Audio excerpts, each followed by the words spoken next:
Kodėl žmonės turėtų balsuoti būtent už jūs? Tėvynės sąjunga Lietuvos krikščionys demokratai, mūsų numeris 2, yra nuosekli partija, kuri remiasi pripažintom tradiciniam vertybėm ir yra patikima. Manau, kad žmonės turi balsuoti už tai, ko jie pasitikė. Ir mumis pasitikėti galima, tai yra patikrinta per ilgus metus partija. Antras dalykas, mes Europos Sąjungoje, Europos parlamente esame Europos liaudės partijos nariai. Europos liaudės partijos grupė yra pati didžiausia. Jeigu nori ką nors pasiekti Europos parlamente, tu turi pasiekti tai, kad tave paremtų tavo politinė grupė, o jinai yra pati didžiausia. Reiškia, jeigu tu savo bendražygių gavai pritarimą, tai yra daug galimybių, kad tavo idėjas bus įgyvendintos. Mes pasisakom už vertybės, už tradicinę šeimą. Mes taip pat tęsim savo darbus, kuriuos dirbome nuolat Europos parlamente ir kitose institucijose, siekdami energetinės nepriklausomybės ir visų pirma, norint, kad būtų rinka įvairiosios rytyse gerai veiktų Europos Sąjungos. Ta pamatėm ypač pastaraisiais metais, turi būti infrastruktūrinė integracija. Tai ir vamzdžiai, ir elektros linijos, ir keliai, ir informacinė infrastruktūra, ir bankų sąjunga ir taip toliau. Visose tose srityse mes sieksime kuo greitesnės infrastruktūrinės integracijos. Ir be abejo, mes būtinai turėsim tęsti ir stiprinti Europos kaiminystės politiką. Tai, kas vyksta mūsų rytuose, remti Ukrainą, remti Kaukazo šalis ir nepamiršti ir Baltarusijos mūsų kaimynų. Tai tokios mūsų pozicijos ir manau, kad dėl to rinkėjai turėtų mumis pasitikėti ir už mus balsuoti. Mūsų numeris 2. Mes liberalai, dirbdami Europoje, būsime pasiruošę padaryti viską, kad apginti savo piliečių laisvės idėją. Mes tai suprantame kaip Europos Sąjunga, kur yra mažesni mokesčiai ir mažiau barjerų verslui. Mes tai suprantame kaip daugiau paramos naujovėms, mūsų lazeriams ir biotechnologijoms. Mes taip pat norime padaryti viską, kad Europa būtų ta, kuri gina mūsų gamintojus arba vežėjus Rusijos rinkose tada, kada susiduriame su diskriminacija. Ir be abejo labai svarbu, kad Europos kontekste mes suvoktumėme. Turime apginti ir kiekvieno žmogaus teisę būti savimi.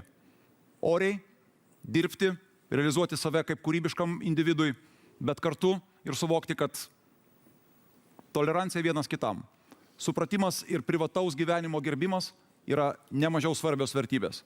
Ir čia mes būsime tie, kurie kalbėsime tvirtai ir užtikrintai. Toliau papildys Antanas ir Petras. Taip, iš tikrųjų, dirbdami Europos parlamente mes turim nepamiršti Lietuvos ir kad mes ten atstovaujam Lietuvą. Turim visi dirbti vieningai, turim pritraukti verslo ir Lietuvą, turim pritraukti kapitalo ir tik kaip tai padarysim, tik taip gali kilti pensijos, tik taip Lietuva gali klestėti ir tik taip Europos Sąjunga gali klestėti. Perduodu Petrui. Būdamas Maidane Kijeve, aš nemačiau ten veidmainystės. Aš mačiau jų pasiryžimą eiti į priekį, kovoti dėl savo laisvės ir dėl savo ateities. Atsiminkime, kad Europos Sąjunga yra laisvės projektas. Tas laisvės projektas, kuris apjungia Europos tautas, kuris ištraukia iš skurdo ir sukūrė stabilumą. Šių įvykių akivaizdoje ir Ukrainoje mes tikrai turime ir privalome naujai pažvelgti į kaiminystę. Nuo žodžių prie darbų. Mes tik tai kartu surėmę pečius galime padėti toms valstybėms, kadangi mūsų laisvės projektas Lietuva jau yra tikrovė, kurią mes džiaugiamės. Mėly Lietuvos žmonės, gerbiami žiūrovai, pirmiausia, iš viso širdies dėkoju, kad šiandien klausytės mūsų debatų ir tikiuosi, kad neužmigot. Ir tikiuosi, kad iš tikrųjų padarysite teisingą pasirinkimą. Savo ir savo bičiulių socialdemokratų vardu iš viso širdies dėkoju, kad atėjote į susitikimus tūkstančiai jūsų įvairiuose Lietuvos miestuose, miesteliuose, kaimuose. Ačiū Jums. Ir dabar labai prašau, sekmadienis, gegužės 25 diena bus labai karšta, bet ateikit rinkimus, balsuokit ir tiesiai į 10-tuką, nes mūsų socialdemokratų sąrašas 10. Ir mes esam tikrai patyrę išbandyti valdžią ir noriu, kad kiekvienas iš čia esančių pasakytų, kodėl už mus, kodėl už socialdemokratus. Mėly Lietuvos žmonės, 10 metų Europą valdė dešinieji. Per šitą laikotarpį dirbančiųjų atlyginimai sumažėjo 4/4. Skirtumai tarp turtingų ir vargšų Europoje išaugo tiek, kad nebuvo nuo XIX amžiaus. Taigi laikas atiduoti Europą vadovauti kairiesiems. Remigijus Motuzas. Kuri politinė jėga Lietuvoje buvo daugiausia valdžioje per 23 nepriklausomybės gyvenimo metus? Ogi socialdemokratų partija. Mes mokame valdyti valstybę. Mes turime tarptautinio, politinio ir administracinio darbo patirties, kurią sėkmingai panaudotume Europos parlamente. Visiškai akivaizdu, kad po nesėkmingo dešiniųjų dominavimo Europos parlamente sekanti didžiausia frakcija Europos parlamente bus būtent socialdemokratai.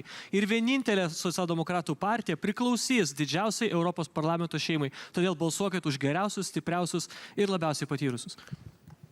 Vienas žodis. Mes apginsim tikras Lietuvos žmonių teisės. Teisės į darbą, teisės į socialinės garantijas, teisės būti savimi. Nemažai buvo sakyta, kas daugiau buvo valdžioje, bet ko gero iš visų stovinčių daugiausiai darbo vietų sukūriau aš. Todėl noriu pasakyti, eidamas į Europos parlamentą tikrai turim siekti bendras verslo sąlygas, bendrą krašto apsaugą, bendrą energetinį sistemą, bendras socialinės garantijas.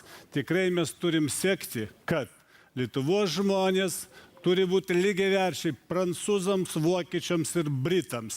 Mes jau virti to, Lietuvos žmonės to virti. Ir noriu pa vieną žodžių nors, kad pateiktų mano komandą. Gerbiami Lietuvos žmonės, čia jau komanda ir iš dešinės, ir kairės, ir dešinieji, ir kairieji išreiškė savo norą paimti valdžią. Buvo kaltinimų ir svaidimusi ir iš kitų stovyklų, bet turbūt svarbiausia yra atsiminti tai, kad ten nuėję mes tų skirtumų jau nebejausime.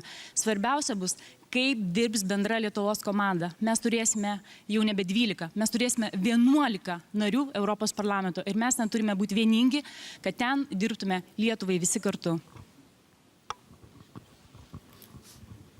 Mėlyjeji, balsuokite už darbo partiją numeris 4, už tvirtą Lietuvą teisingoje Europoje. Ir mes sieksime visi kartu, kad kuo didesnis ir tampresnis ryšys būtų tarp Europos parlamento ir nacionalinių parlamentų. Tik darbo galima viską pasiekti, todėl darbo partija yra sąrašas numeris 4. Balsuokit už darbo partiją, gerai bus visiems Lietuvos gyventojams. Darbo partija visada pasižymėjo lyderystę. Mes visada Lietuvoje siekiame, kad žmonėms būtų gyventi geriau. Be abejo, kad Europoje trūksta daugiausiai tai tvarkos ir teisingumo. Tai visiems suprantama yra. Ir nuskambėjo čia mūsų kolegų vieni tokie stipresni ar ne tokie stiprus pasikandžiojimai. Aš gal norėčiau mūsų pabaigai pabaigti šviesios atminties monsinjoro Vasiliausko žodžiais, kad Lietuva buvo ir vakar.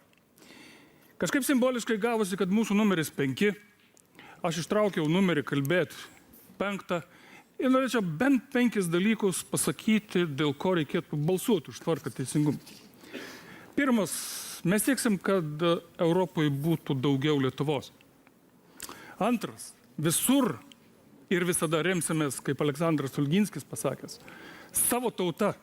Niekas kits mums nepadės, tik mes patys galim išspręsti savo problemas. Trečias, tai svarbus mūsų punktas, tai tradicinė šeima. Tokia šeima, kokią supranta mūsų senoliai, tai yra vyro ir moters sąjunga. Ketvirtas, kuo daugiau tiesioginės demokratijos, žmonių valios išraiškos. Na ir 5, tas siekis, su kuriuo mes einam į Europarlamento rinkimus, tai vienodos minimalios pajamos kiekvienam Europos Sąjungos piliečiui. Ir keletą žodžių Daivai Matonienei. Iš tikrųjų, aš norėčiau pasakyti, kad visi mėly kolegos, kas čia diskutavo ir kalbėjo, iš tikrųjų labai daug gražių žodžių pasakė, bet visus mielus Lietuvos piliečius norėčiau paskatinti rinktis pagal savo širdį ir iš tikrųjų žiūrėti į veiksmus. Ir aš noriu pasakyti, kodėl reikėtų balsuoti už Tvarkos ir Teisingumo komandą. Todėl, kad Tvarkos ir Teisingumo komanda to, ko nepadarė visi šie gerbiami kolegos, ką kalbėjo per 10 metų, tai yra konkrečiai daugiabučių renovacija, tą Tvarkos ir Teisingumo komandai pavyko padaryti per 1 metus. Tai aš manau, tik rinkėjams rinktis ir tikrai noriu pasakyti, kad pasirinkite pagal savo širdį.